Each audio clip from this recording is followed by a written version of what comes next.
Okay, so welcome to the ContractorBnB model. I'm going to just basically dive into over a mini series here of what it is, how you can get started, where to find properties, and ultimately get you started in the right direction with this magic strategy that I have developed over the last 3 years.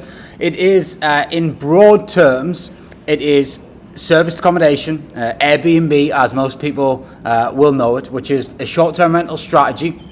However, what we've done is over the last 3 years, and this is data driven, it's all through analytics. I used to run 450 plus Airbnb properties on the tourism model, and what I found was that there was a unique batch of properties where it was bringing in the most money, it was taking the least amount of hassle to operate, and that is ultimately where the ContractorBnB model got carved out. So in a nutshell, it is Airbnb hosting serviced accommodation, as it's known. However, instead of hosting tourists, we host contractors and business people traveling. Okay. Now, for me, it is a much better model, whereas we're targeting mid to long-term stays from high-paying corporate bookings instead of relying on tourists or weekend stays. The model focuses on ownership rather than rent to rent, and the reason being is you get to build real assets while generating serious cash flow, and it also reduces the risk massively. Rent to rent, and I'm going to come on to that in more depth, is punted as a get started strategy. For me, rent to rent should not be done by beginners. It is very high risk and the margins are very, very low.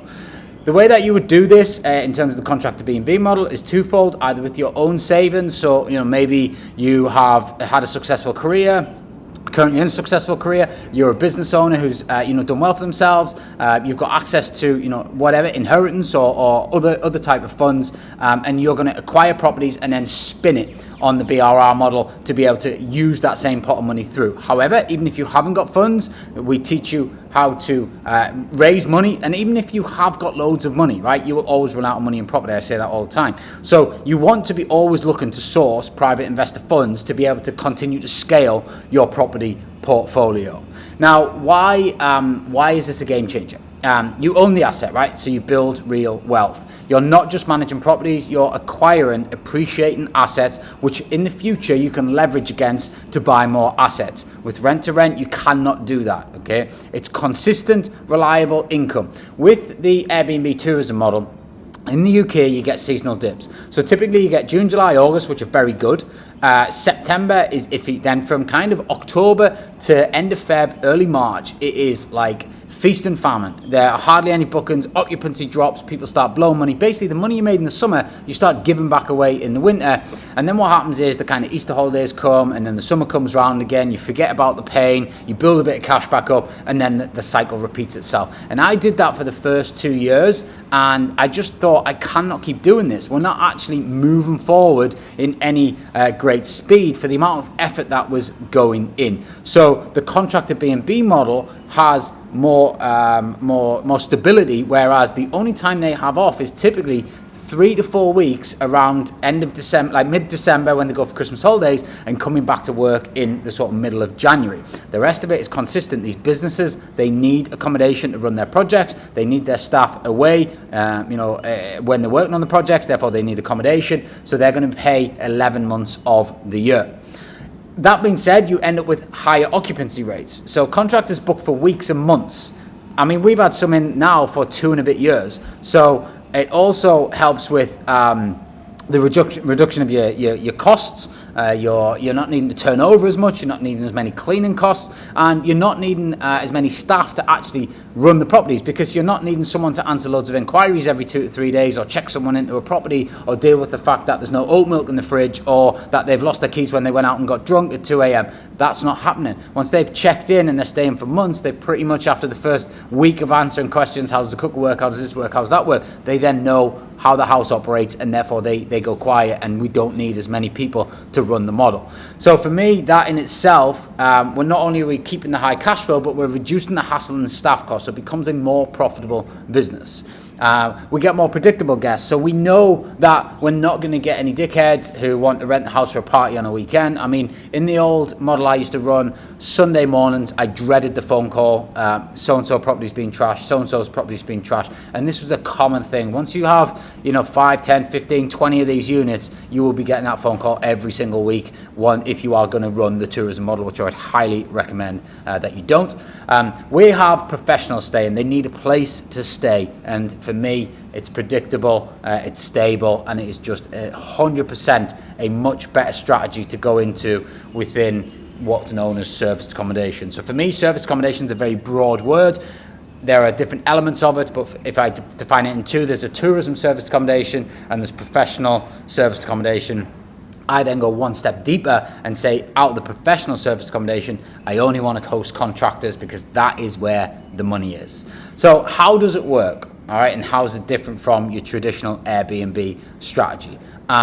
Basically, the first thing is we've got to select the right property. So they've got to be near major construction projects, business parks, industrial areas. We've got to make sure that we're buying the right stock and that we are fitting them out correctly. So you've got to think that these people are looking for functionality over luxury. A tourism model, you'd probably want to try and go more luxury and try and, tick all the boxes for someone wanting a weekend away.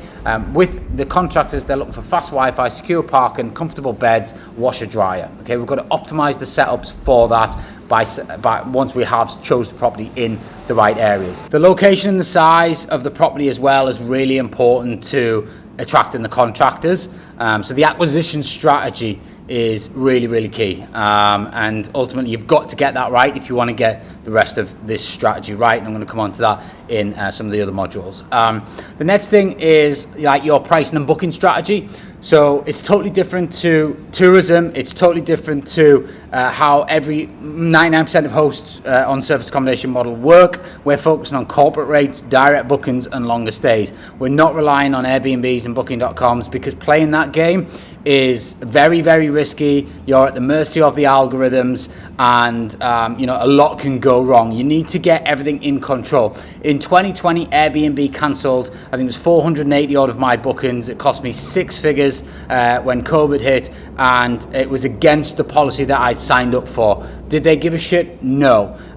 There's been many other times when also they will kick you down the algorithms. They made an algorithm change about 3 years ago it was, and everybody's views and listings just piled down, bookings dropped off a cliff. So if you want to be successful in the service accommodation arena, if you want long-term success, you need to have everything in control, and that starts with the actual guest booking. So we've got to be able to get them to come direct to you, find your brand, know that the property is exactly what they're looking for, and in the location that they require it for maybe 4 months, 6 months, 8 months, and sometimes longer, and ultimately will pay for the convenience of you giving them that property fully furnished. It's got everything that they need, it's in the right location, it's got the parking that they need, it's secure, and it ticks all of the boxes to create that home away from home experience. And if you do that, then you'll do very, very well in this game.